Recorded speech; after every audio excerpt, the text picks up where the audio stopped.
AKP Ramli, kasih hukum Polrestabes Makassar, mendadak jadi sorotan warganet setelah mobil Jeep Rubicon orangnya miliknya terlihat menggunakan plat DD501JR yang tidak terdaftar di aplikasi Bapenda Sulsel Mobil.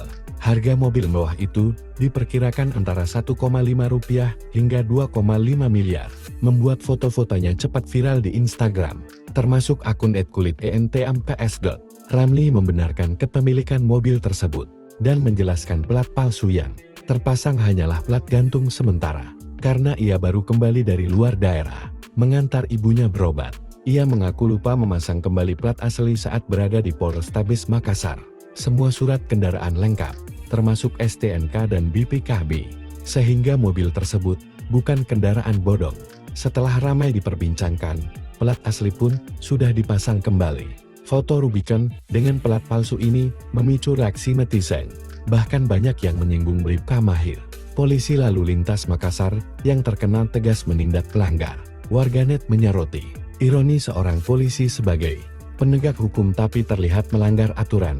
Sosok AKP Ramli sendiri dikenal sebagai kasih hukum Polrestabes Makassar sejak Juni tahun 2025, bergelar sarjana hukum, dan bertugas memberikan bantuan hukum bagi seluruh anggota Polrestabes. Ia akrab disapa Ajaib dan sebelumnya pernah menjabat Kanit Reskrim Polsek Talong.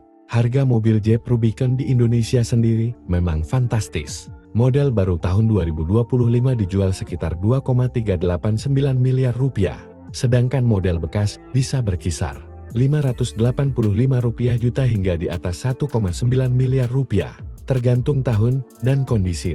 Kisah ini memicu heboh publik karena mobil mewah polisi pakai plat palsu. Meski menurut keterangan Ramli, semuanya legal dan tidak ada maksud melanggar aturan.